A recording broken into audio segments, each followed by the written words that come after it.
right. Good evening to every last one of you that are out there in the TV land here. We welcome you tonight to be with us as we head in to this nice broadcast tonight. We're happy to have EEFI Television Network here to produce this conversation tonight. And certainly we have some other networks that are carrying it to behind the scene, looking into it as well. We want to get this message out tonight. There's a young man down in Florida before I bring this precious family in and the pastor who speaks for this family as well. Down in Branton, Florida County, Manatee. He's been railroaded. Folks, I couldn't tell you how bad this situation looks for this young man and what they've done. It's a clear case of Florida. Remember the movie called Rosewood with the woman lied. Her name was Fannie Taylor. She became the worldwide woman who lied, using the famous lie that killed many people. Many Negroes have been killed with massive graves down there, died behind a white woman lie. Tonight we're facing the same situation again. Only difference is there's a young man in prison spending his life without the possibility of parole for a lie that was told. Tonight we're going to get into the situation and talk about it. There will be ongoing shows about this where there will be professionals who will come in and talk with us about guns. There will be other doctors who will come in that's going to give their expertise on this. We as Eagle Eye Fellowship, EFI Network, we're going to Florida. We're going to get to the bottom of this. We got some other teams that are involved, legal team of the judges, Jacksonville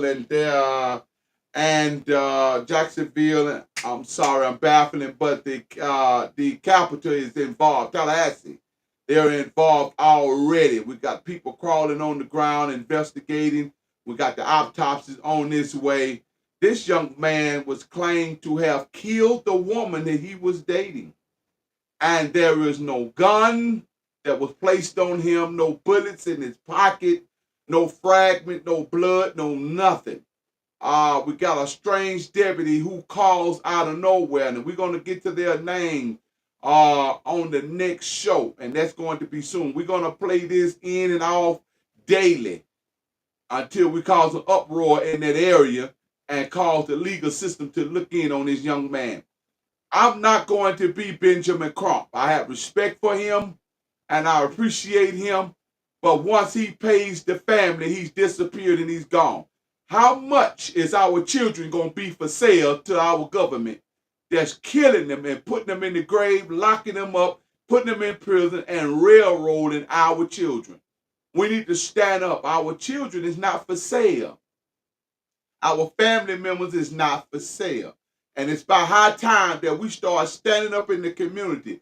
If the only time that we can have someone that's going to represent us, we got to come out of the pocket with millions of dollars so they can get rich at the same time, get our son or our daughters out of their situation, but still they go on and look for another one to hang and kill and to put in prison. It's about time for it to stop.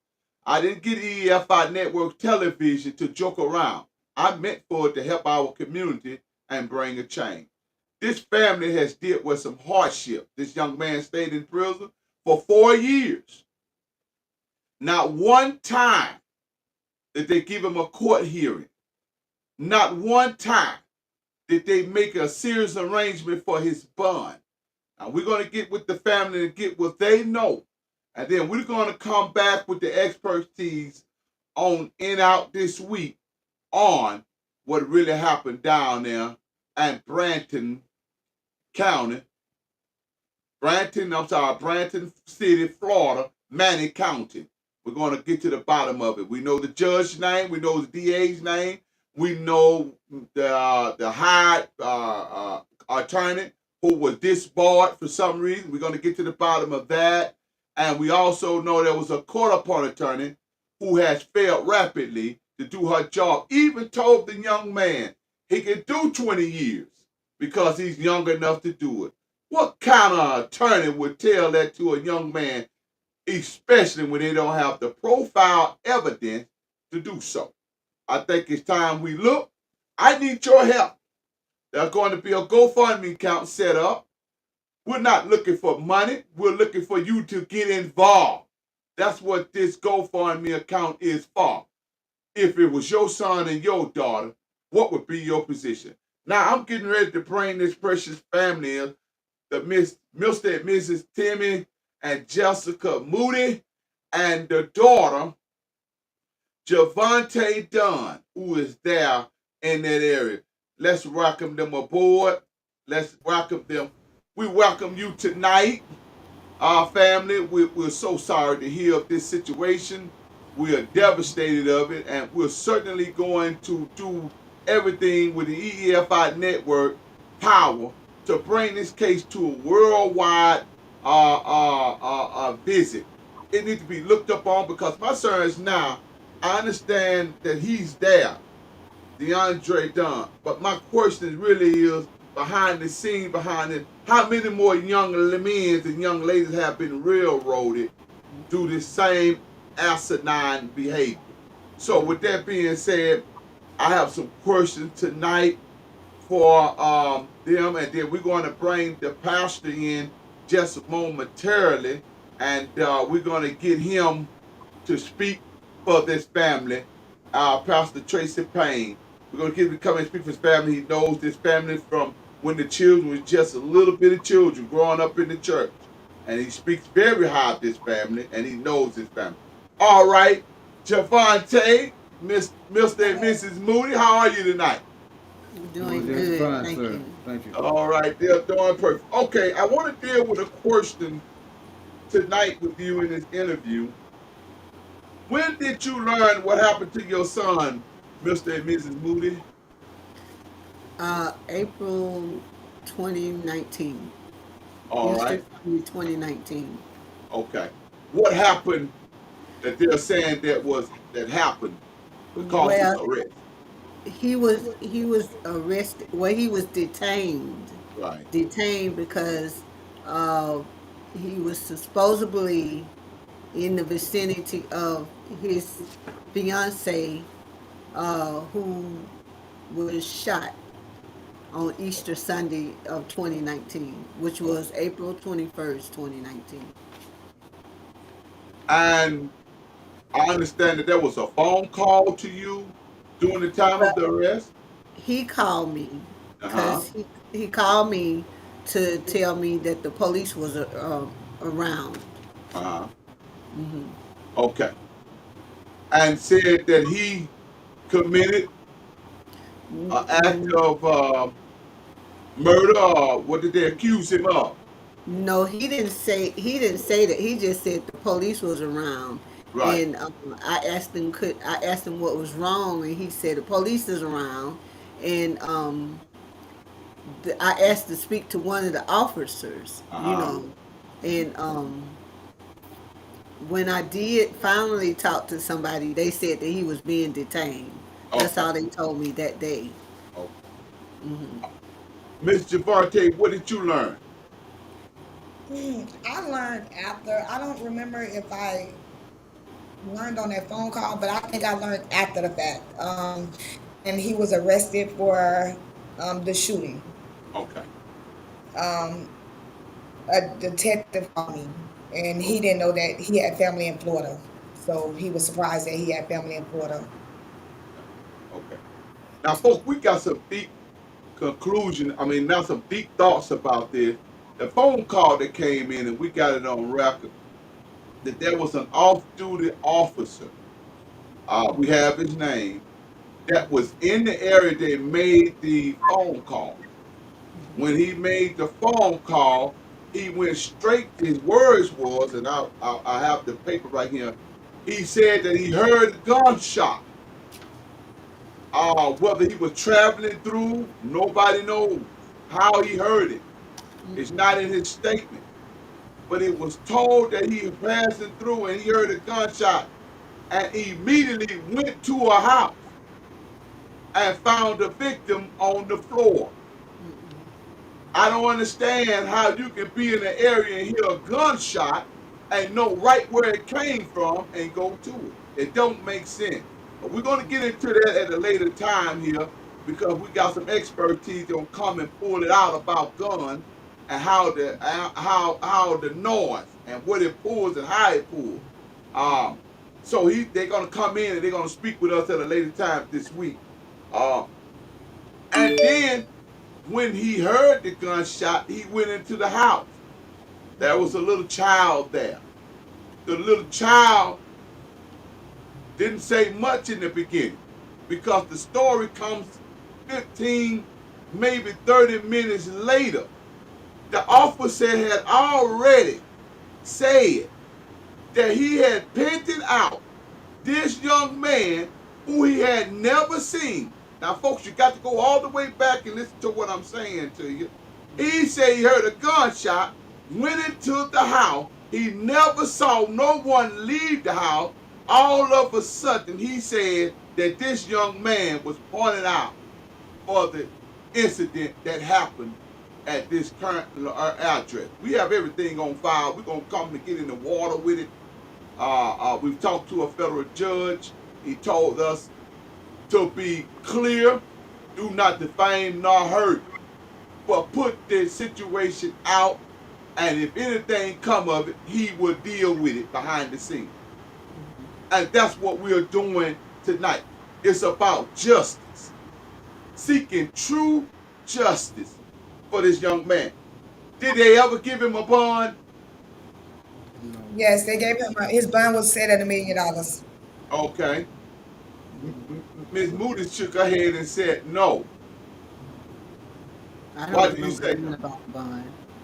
They Huh? gave him a bond the day. They gave him a bond day of the trial.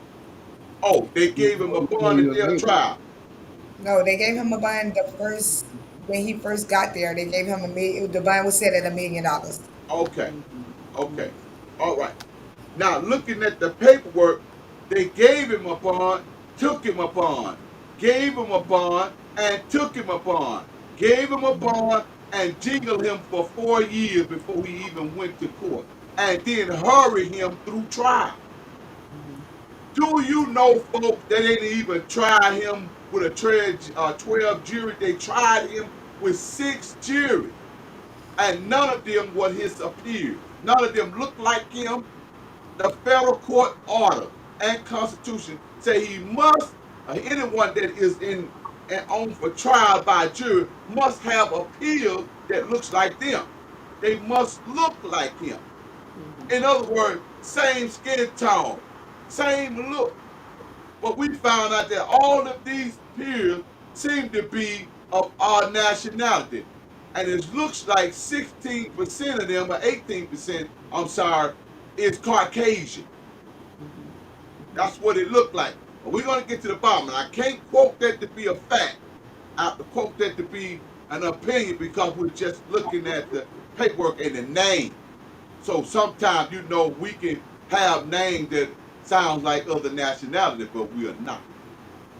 So we find out what that doesn't happen. Do you believe? I want to ask this question, and I want you to answer this, mom and dad and sister. I want you to tell the people. You've told me, you've told the court, you've told everybody. But let's tell the people tonight. Do you believe DeAndre Dunn did this? That they're saying he did? No, No, No, I, no, I know my brother didn't. I no. know my He son no. didn't. He's not that type of person. He's not that type of person. Let's No. bring this pastor in who would know very well of this young man who attended the church uh, and watched him grow up. Pastor Payne, if you can move your camera up so we can see your face clearly. All right. All right. All right. I think you kind of like need to back away from the camera because it's covering you up. Something. Okay. How about now? Okay. Okay, it's not still, it's still hiding your face. I don't know. You're gonna have to break the camera up just a little bit.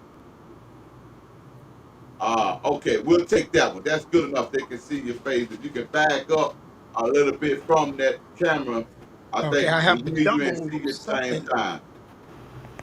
All right, all right. Pastor Payne, tell us how you doing, sir. I'm so sorry. Let's greet them. This is Pastor Payne, Tracy Payne from Delaware, who pastored the church down in Homer, Louisiana for years, and he knows this family. Prayed with this family, loved this You're family. echoing, Bishop. I'm echoing. I think that will be on your end, not on mine. No, I'm all the way down. Okay. Uh, let's see here. Yeah, my reading is perfect. It's not giving me a red line here. But if you can you just flow with us, and then uh, we can move forward. All right. How do you I'm know ready. DeAndre? How do you know DeAndre Dunn, Pastor Payne? Okay. Yeah.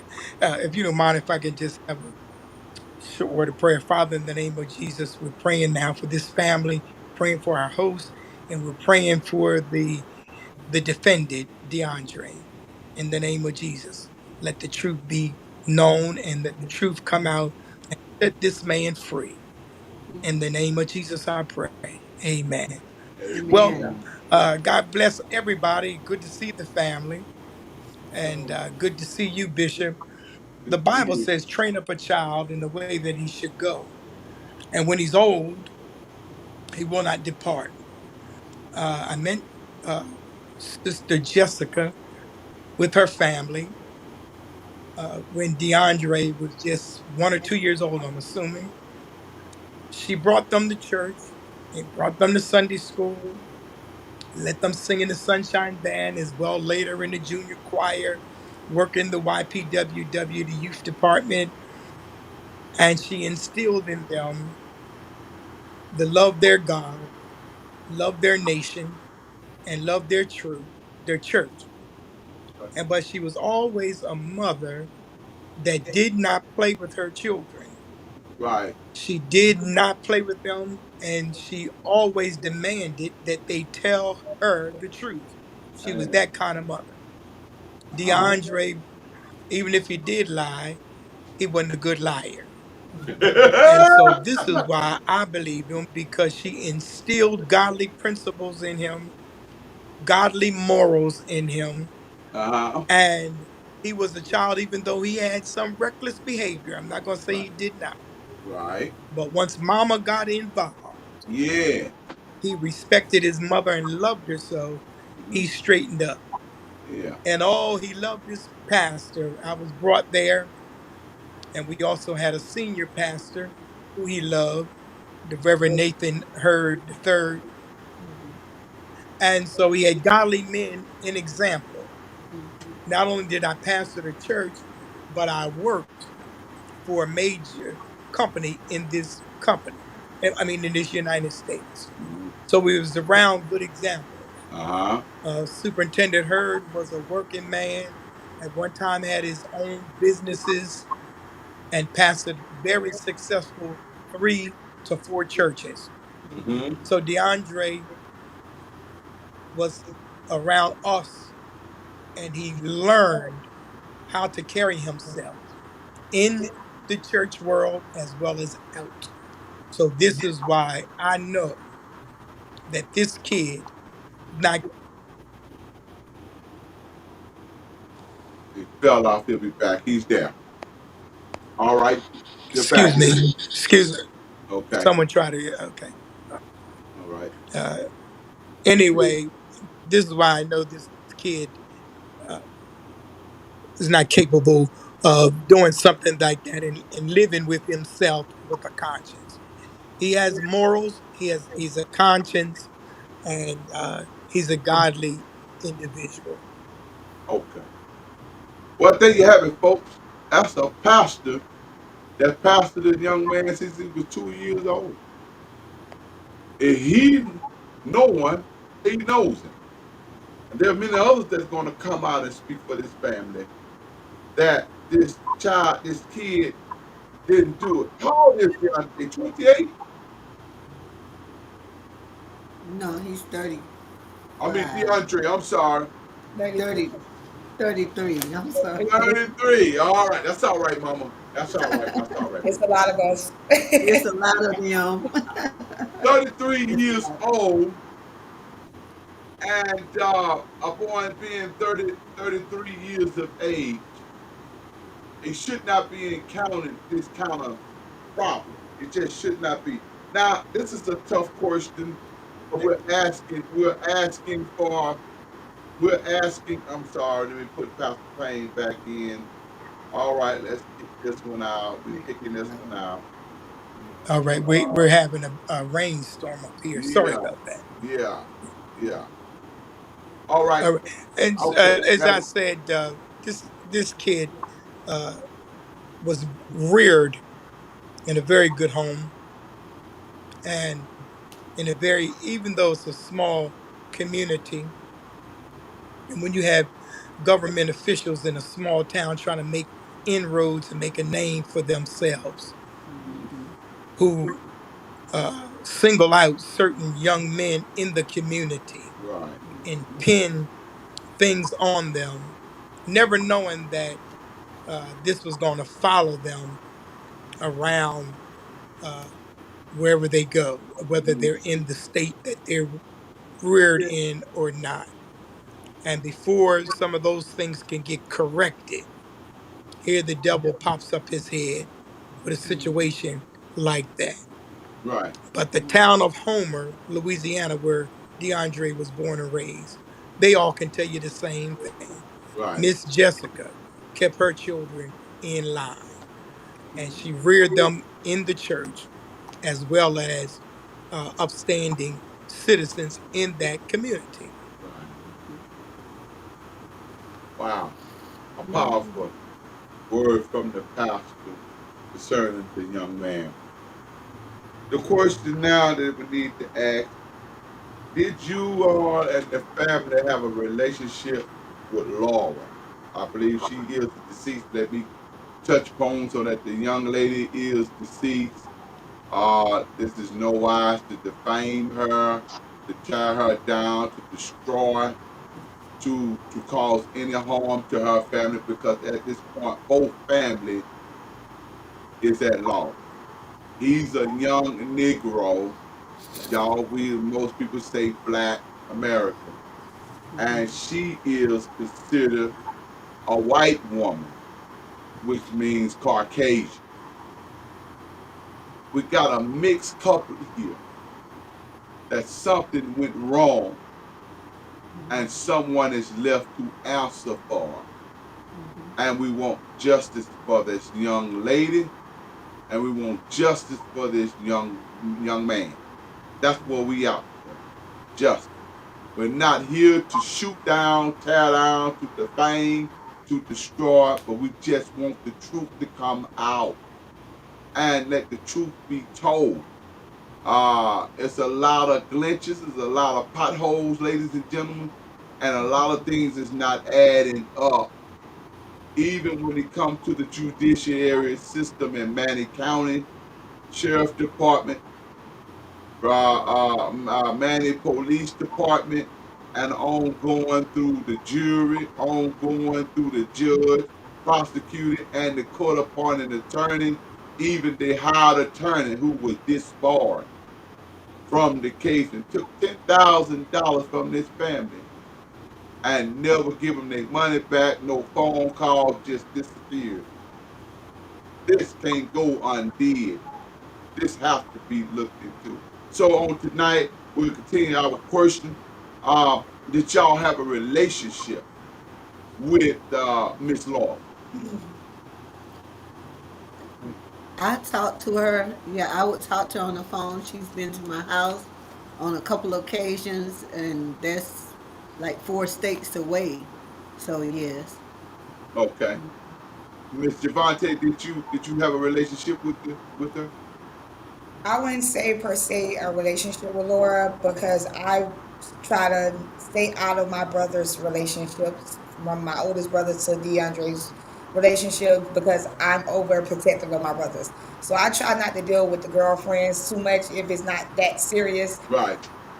So I pretty much, when I met Laura, it was like okay, but then after a while it was just like I can't deal with him or her per se. I just I Well, was we like do know family can get off into some relationship that ain't perfect, right. and none of us are perfect. But it's just best that we learn to mind our own business when it comes to the relationship. How long was DeAndre and Laura was in a relationship that you knew of? Deshaun and Laura got into the relationship, I want to say 2006, 2017. It had to be 2000 and early. No, it was 2016 going into 2017. Okay, okay. So good 4 or 5 years. I understand that DeAndre was arrested twice for some domestic violence there, and both cases were dropped I want to say it was 3 times, but it might three have been times. twice. If I'm not mistaken, it was 3 times. Okay, and it was dropped. Both parties of that situation was dropped. It was dropped due to the fact no evidence. He say, she say, lies. Folks, I want to make that clear to you. He'll say, she say, lies. Here's what I'm about to read to you right now, straight from the court, right here. On April 21st, 2019, at approximately 1900 hours and 18 minutes, Branton Police Department, Branton Police Dispatch received a 911 call from Manatee County Sheriff's Office Deputy Klein, who was off duty. We talked about this earlier. The deputy Klein advised that he heard a gunshot and found the victim who suffered a gunshot wound to her head. You heard a gunshot. Within the minutes while you on the phone call with a dispatcher, you in a house where a victim is on the ground. I'm a little leery of this. Let's continue, folks. I want you to hear what happened. Deputy Klein advised that the shooter was the victim's boyfriend. How you heard a gunshot, went into a house, and then advised that it was a boyfriend? Just that quick. How in the world did you get this that quick? In law enforcement business, you can't get information that quick unless you're a stalker or you are part of the situation. Now let's read on. Responding units were able to locate DeAndre, well, they got DeAndre, which the court failed to straighten his name out in the beginning, but he eventually did. DeAndre D. Don, a few blocks away from the incident location. 2 blocks away. How was they able to identify when he walked into the house, ladies and gentlemen? There was nobody in the house but the victim and the daughter. And the daughter was a child, a little toddler, from what I understand. How did they identify? How did they identify him that quick? Now, if y'all can make sense of that, call in to the studio. You know the number. Call in. I'll take your call right now. Mr. Dunn was taken into custody without any incidents, without any resistance, and transported to the Branton Police Department, where the detective obtained a tape statement from the witness, juvenile witness, and advised the effort to follow. Folks, this ain't making no sense. It ain't making no sense. He ain't got no gunpowder on his hand. He don't have no blood fragments on his body. Oh, once we get this autopsy, we already got a glimpse of when the full autopsy come in. I'm going to put it online so you can read it yourself right here on EEFI Network. I'm gonna put it on here so you can see. If you got a child out there in prison, in jail, get your child some help. This family here have made up their mind they gonna help their family, and we gonna help them. We gonna help them. Let's move to the next question. How did the Branson Police and Sheriff Department treat you during this situation? What you mean? How did it treat you? How did they treat y'all? Whoever wants to go first, go first. It doesn't matter. Um, my experience with them was when I first when everything started unfolding. Um, you mentioned the gun that he didn't have gunpowder residue on him.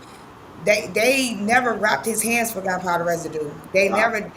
They never wrapped his hand for gunpowder residue. They interrogated him for hours, and they called me and told me that I could come pick up his belongings. Wait a minute. Wait a minute. Wait a minute. Wait a minute. Because that's what I was waiting for you to bring out. Mm-hmm.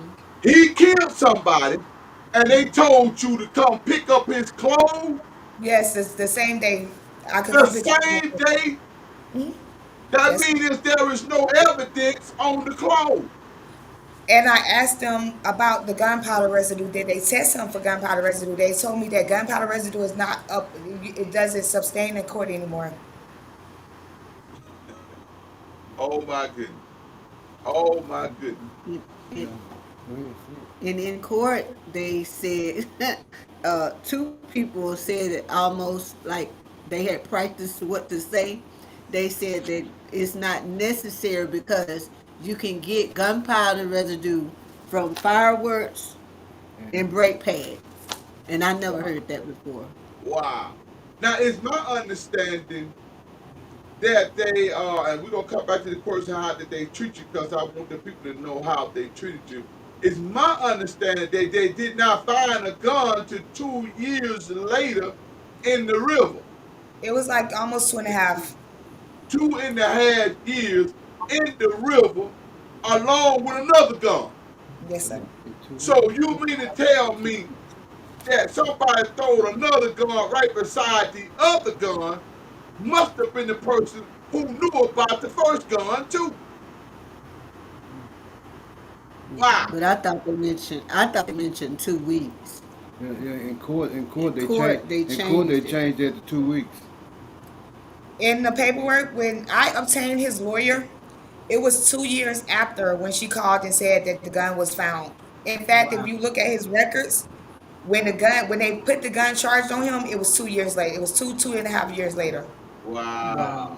Well, if you read the court records, they changed that in the court records. You Right, read the court right, record, they changed that to 2 weeks, right. Yeah, so they lied in court. It yeah, was no. a lot of lies in court. A lot of If you, lies in court. yeah, if you look at his charges, you will see that the gun charge wasn't put on his case until 2 years, 2.5 years afterwards. We have all this here. These are Yeah. all court, and it's just some of them. We're still waiting on the other one. We got a legal team there that's going to pull the court records by hand there. Every document that they have, and it's going to be mailed back to this studio, to this network, where we will have full access to it, along with the coroner's report, because it has been proven, which we heard the court appointed attorney, which told me on the phone personally, they had to prepare the court minutes. You don't prepare court minutes unless you go in there to tamper with the court paperwork. Yes. In Whatever's fact, being recorded, I'm sorry to interrupt you, Javante, and I'm coming to you. Whatever's been recorded is meant to be print, not really looked at, not assessed, not interpreted, but looked at exactly what is being said and what is being said and put it directly on the court minute. That lets me know when she told me that somebody messing with paperwork. Right. What were you saying, Javante? In fact, when messing with paperwork, my brother was putting in orders against the officers and stuff that when he was in the jail, well, he's still, as we know, he's still locked up. But his stay in jail, he was putting in, um, what do you Complaint. call it? Like he was going to the kiosk, putting in reports against the certain officers that was there that was picking with him. The reports was never getting to the head people. Right. They was going into kiosk erasing where he wrote Wow. to the fact that we had to he had to it started going to the upper people. Me and my mom was doing welfare checks on my brother in jail. Not only was my mom doing welfare checks on my brother in jail, she was also doing welfare checks on my brother while he was out of jail with Laura. She was calling my brother, calling the police in Bradenton, doing welfare checks on my brother when we didn't hear from him. Wow. So it was Oh, a lot of stuff. It was a lot of stuff. Even with the gun charge being 2 years later, when you get this paperwork, it's so many different depositions. They had to do depositions about 5, 6 times, right. We got a bunch of depositions right here. and I never. We're looking at them now, and it is not adding up. One person It, saying one thing, the other person is saying another, the other person is saying this. It's like they're all over the place, and they're only coming together in the courtroom and just to switch each other's stories up to try to get something to stick. Right. deposition itself took a year, 2 years to get all the deposition in because the deposition was so much that it was this deposition and then it was this deposition. But the crazy part about the whole situation with the depositions were the people that wrote depositions on my The brothers phone was calls. also working in the prison that he was in, the Wow. jail that he was in.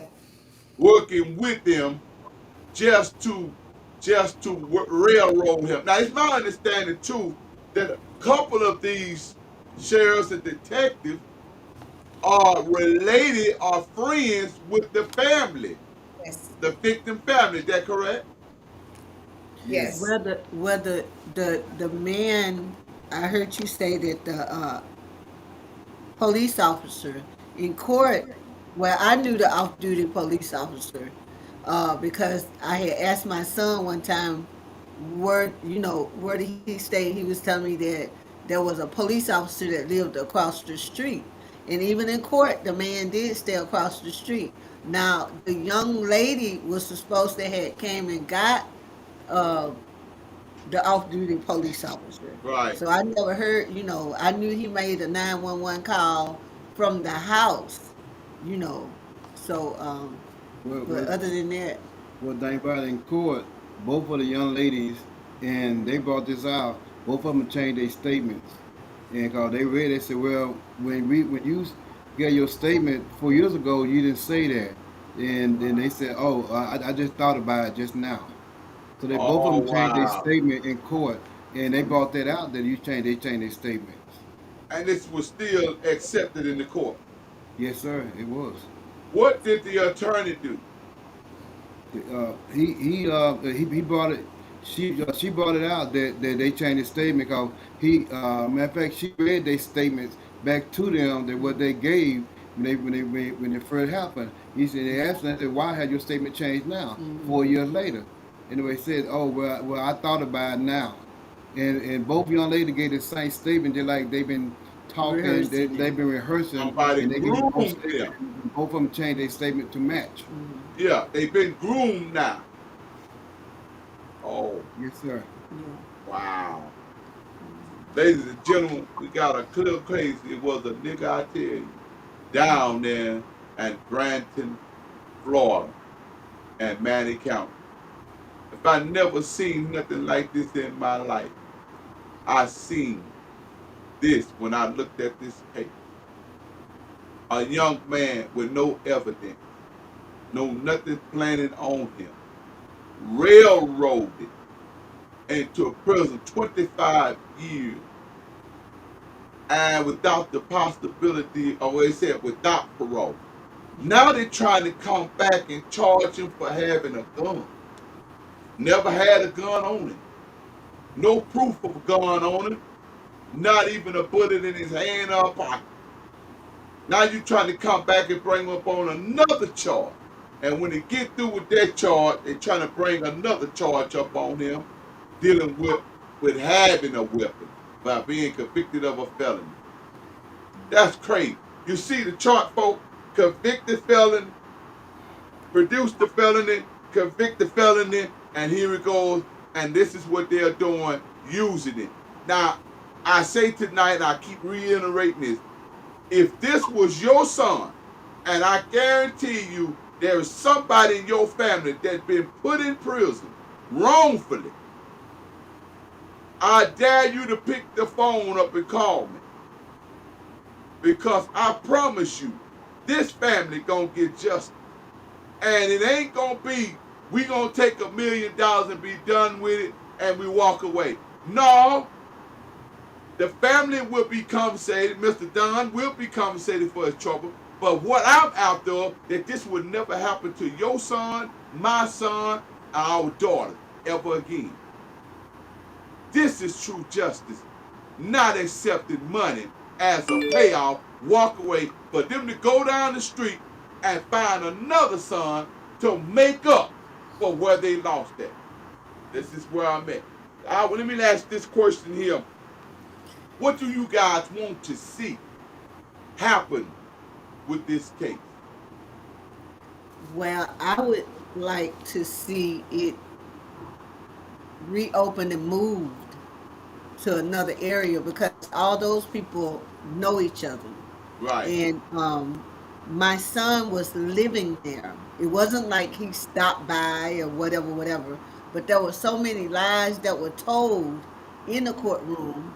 And my thing was, if you pick a jury on a Monday morning and you sentence my son on a Thursday, how how can you do that? The you can. representation that my son had, he had great representation, but I feel like they didn't have enough time to do what was Right, needed to be done.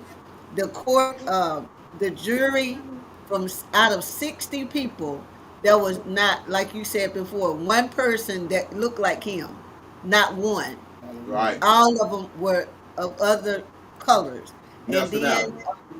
they from 60 people, you only gonna have like, it was eight, and then at the maybe the day before they dropped two off before they sentenced him and stuff. So you only have like six people, and none of them look like my son.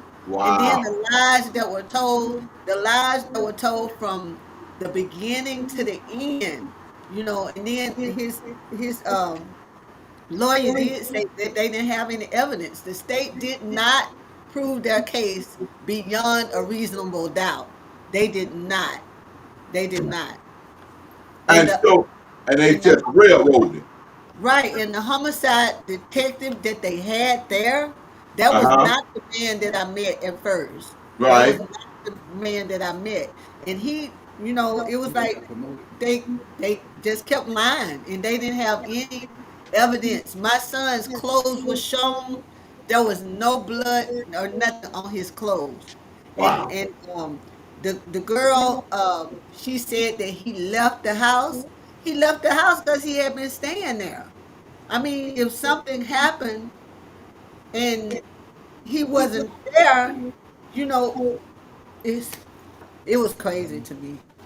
But my Here's a thing, piece of paper here, and I'm hoping that you can see it. I'm gonna walk toward this camera, and it says this. And I hope you can see it, but it's kind of like blotting out because it's the green room here.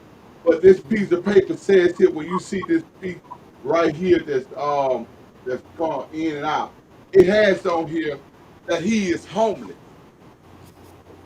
This is what Manning County said, that he was homeless, but he was living at the address of the incident, and everybody verified it. The Right, DA verified it, right, the sheriff, the police department verified it, the families and the friends around verified it. But that's what right, they put up there, folks, that he's homeless. right. Right If here. you, The On this if, the paperwork, that he's on, it's continuous of lies.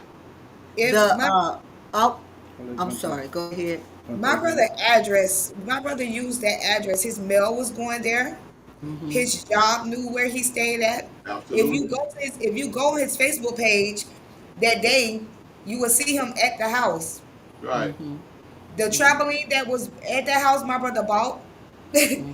the fish tank, and I've never been to Laura house. Right. Never. The fish tank that was in the house my brother bought. So my brother stayed in that house from the time, and the thing is, I made my brother stay there. It's kind of my fault. Like I went. This this case for me has been it's been real hard because I kind of felt like I pushed my brother into a situation. You know what I'm saying?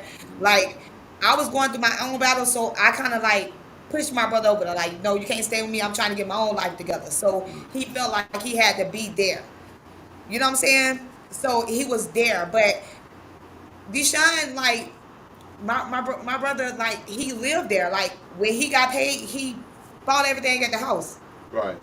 Like my kids went and stayed a weekend with my brother. He came down to get my kids and stayed at Laura house with my brother. Always hit Laura kids was his kids. My Right. brother like that was his house. Wow. How many jobs? Because I see he had 2 jobs. My brother Yeah. had 2 jobs. He had two, and that was crazy. A My brother had working man with 2 jobs. 2 jobs, and half of the time my brother walked to work. Wow. And the other thing was the man, the off-duty police officer that lived across the street. He called him D, so he personally knew my son because Oh. yeah, he personally knew my son. Okay. Yeah. Yeah, Yeah. Okay. because I remember my son was saying he had a dog, and maybe one time the dog got loose, and the man was asking him something about a dog. He said, "Well, I had dogs back home." So the man Right. in the courtroom, he called him D, so he knew him. He knew it. Yeah, and staying there. And he knew, so that made him judge the fact that he was the one that did it. And all the No, restraining, Go ahead. and My bad. even with the restraining orders, if you look at if well with the when We she saw it. She broke yeah it. when she put the yeah she that address was the address that he was not able to go to. You know what I'm Right. saying? Right. So if he was homeless, and all his stuff is still probably still all his stuff was at the house. My brother clothing, everything that my brother owned was in that house. Well, not only that, when we looked into that part, she told them that was they wrote the report up basically wrong, and that she did not say that on both sides, on both cases, and had the charges dismissed and dropped from the DA. And the DA said, no, we're going to pick this up because it's a state matter. But they didn't Hmm. have any evidence of anything. Rather than I arrest want her and deal with that situation, they I want to dropped the say charges and walked away from it.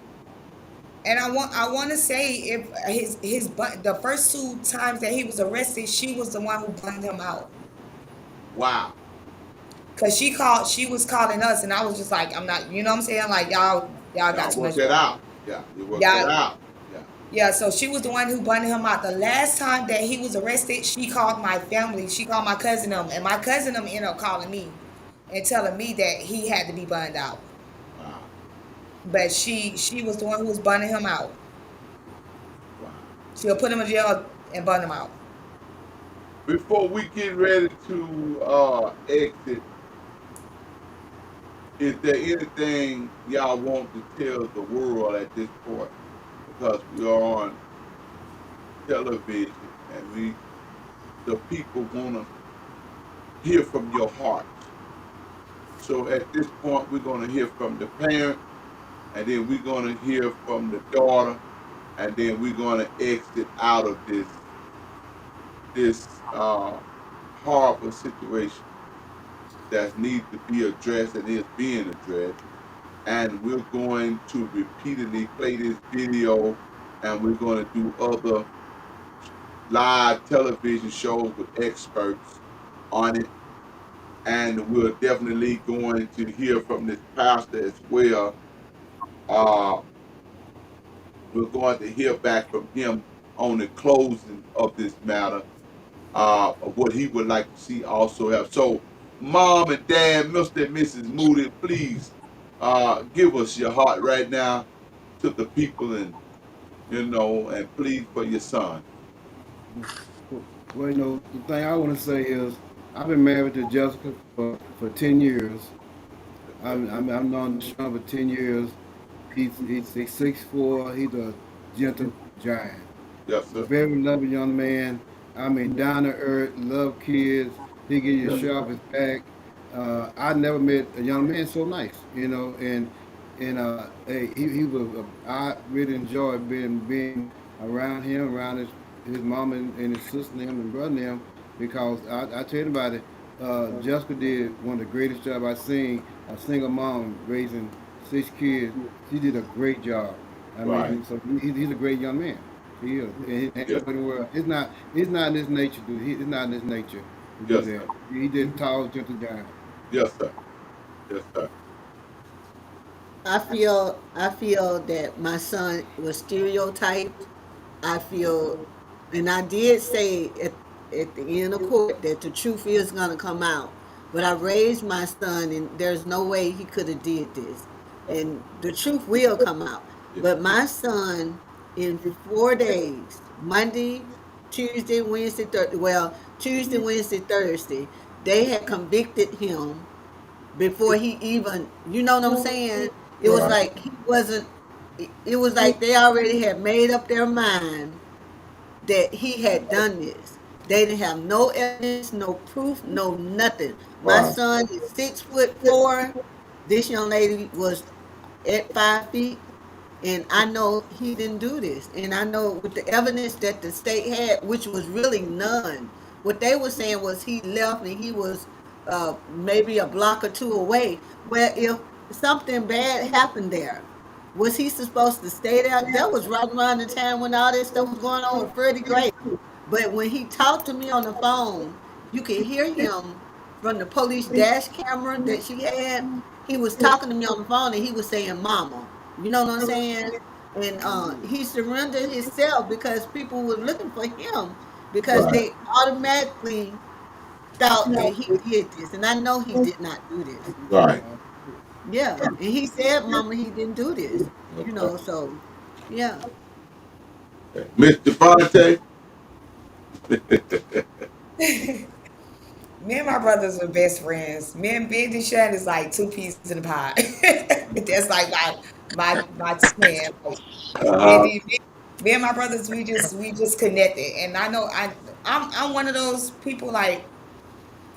And my mom did a good job raising us. Like she did a great job. We didn't all go the way, but we got back on track. Right. Um, but we grew up in the church. We Right. knew right from wrong. We knew, and it's not only did we know right from wrong, we also went through our own stuff as going through as kids that Right. we decided that we was gonna accept in life and we wasn't gonna accept in life. So Right. for me, my brother has never put his hands on a female. We Right. don't do so much in life that it's impossible. My brother would get if one of his girlfriends used to do something to him. He used to call me. Right. I'm in Florida. He's called me all the way to Louisiana. He'll call me crying. My brother, he's a gentle giant. My Right. mom could say something to him, he'll start crying. I could say something to my brother, he'll start crying. My brother has never put his hands on a female Right. ever. Never, ever, ever put his hands on a female. Now, my what I want to see out this case really, and I always say this is my brother's story, but it's not this story is not for him. It's to help somebody else. Right. It's to help somebody else. Like what my brother going through right now is a test that's going to be his testimony, and Right.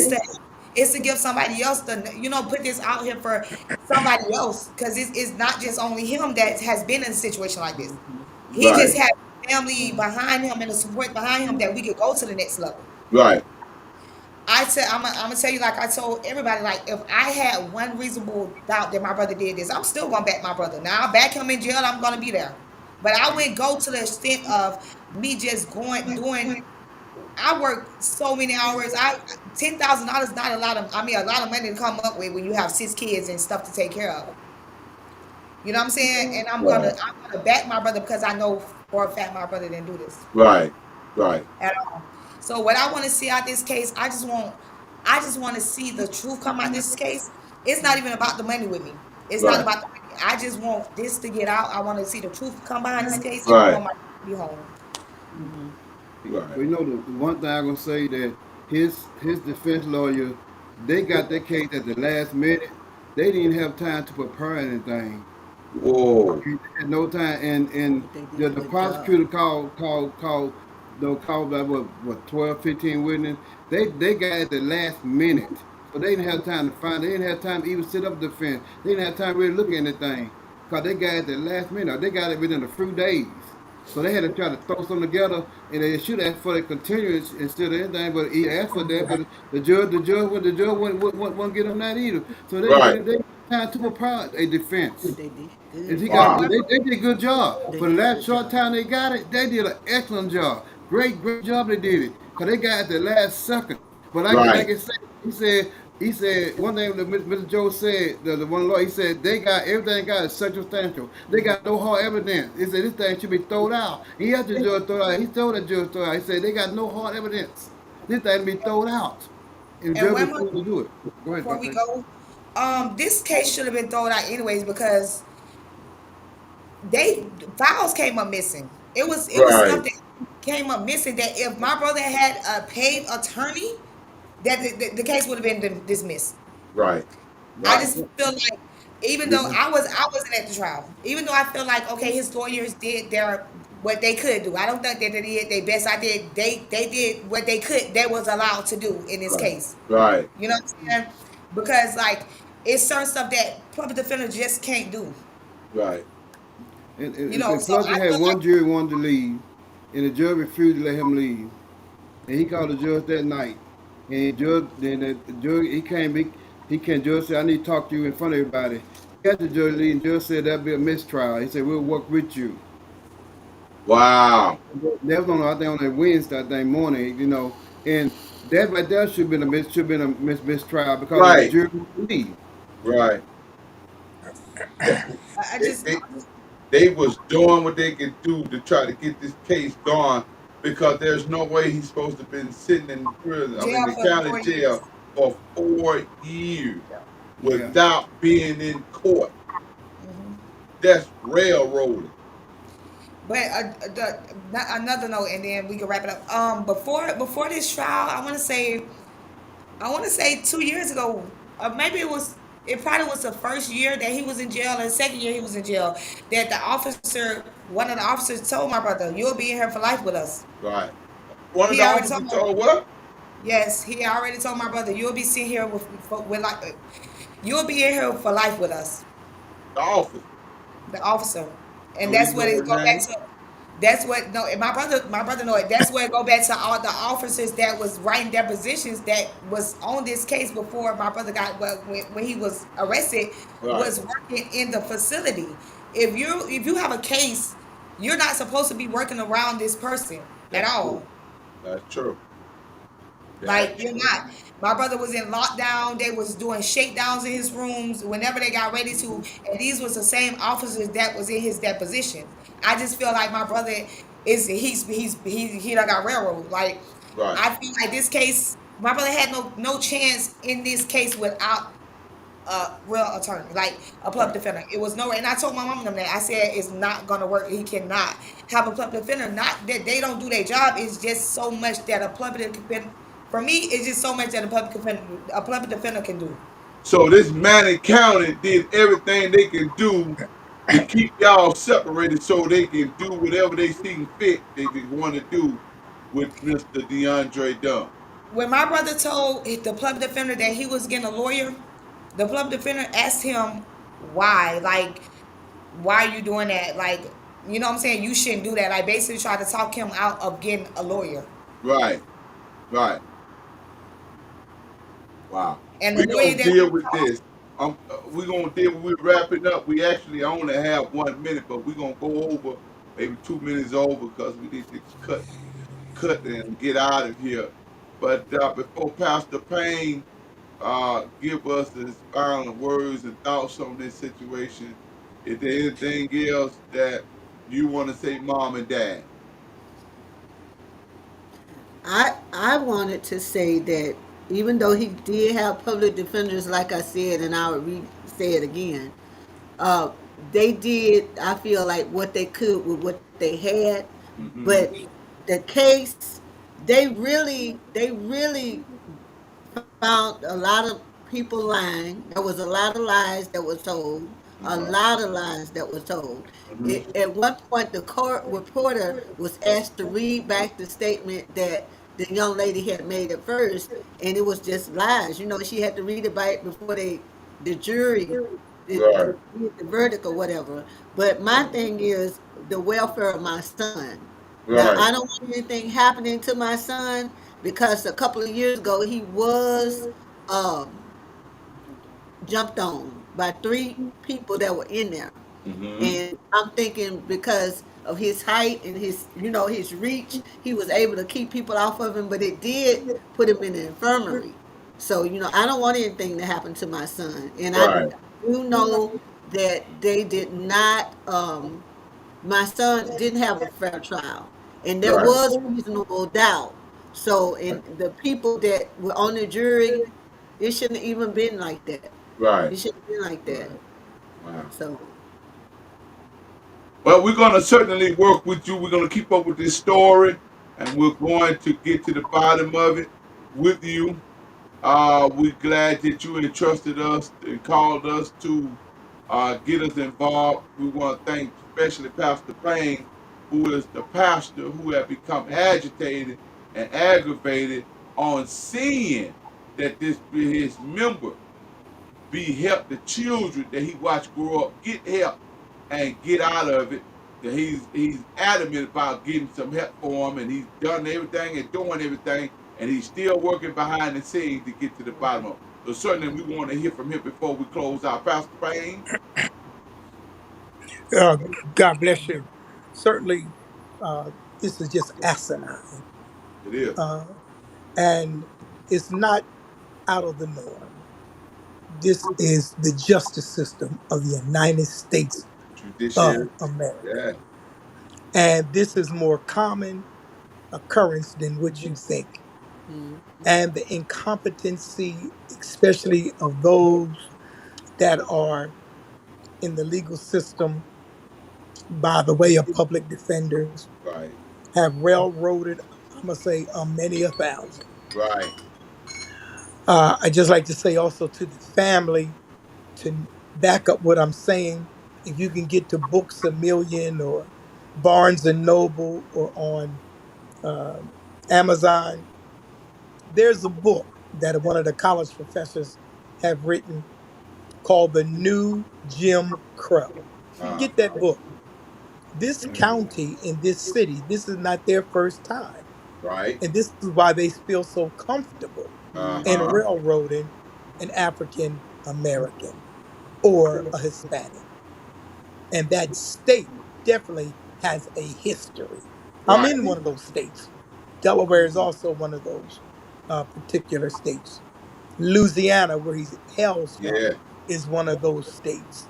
Texas is one Yeah. of those states. But times have changed, Right. people have changed. And getting this word out tonight, it's imperative. Right. And yes, you may not need a whole lot of finances, but a GoFundMe page.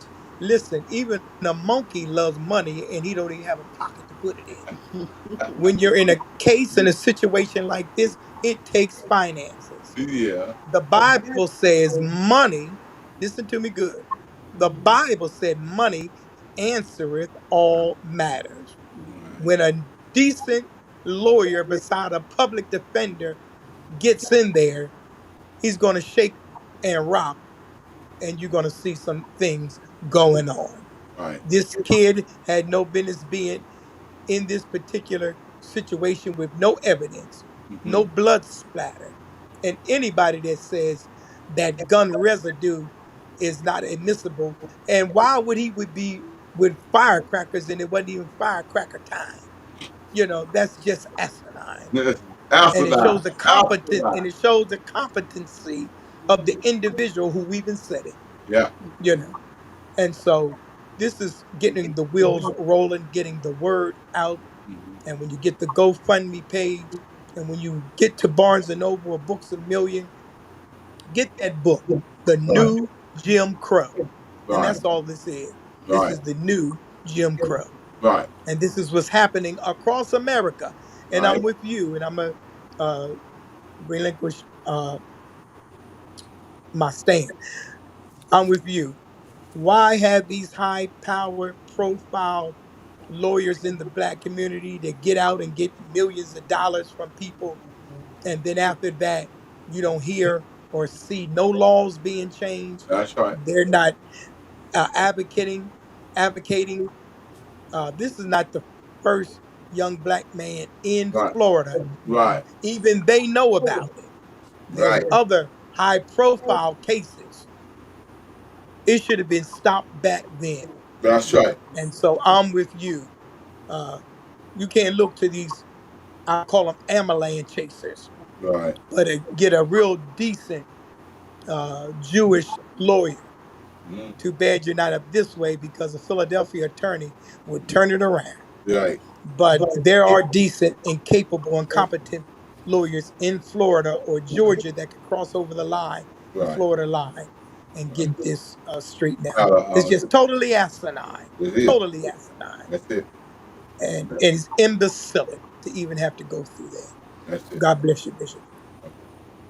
Well, folks, that's our time. If you would like to know more about this case, please call 832-408-8404, as we are the legal representative and spokesman for this family. And we're going to get this matter resolved with everything that it costs. We're going to get this young man out of the clinching. And we are each one reaching one, right here at EEFI Television Network. We want to thank the family for coming. We thank y'all for being here with us. We want you to know that we're praying for you, but faith without works is dead. We finna put the works to it. So we say Yeah. tonight, goodbye to the family, and you'll be hearing from us, and we'll be having you back on with us once again as we close out. All right, listen, folks, we got work to do. I need y'all to get involved. Find out what's going on. Look around this case and hear this case and be a part of this case. Next time it will be your family member. Next time it could be your family member. What you gonna do when they knock on your door? We got to do something, folks, and we need to move fast. We're going to move fast. You have any problem with a family member being locked up or wrongly accused, do not hesitate to call EFI Television Network, as we are here for you to help you during this time as we are with this family. And we're going to move forward with this. We're not going to play with this. We're going to move forward until we get this young man out. When we get him out, we're going to reach back and get another one. And we're going to start a movement all across these United States immediately.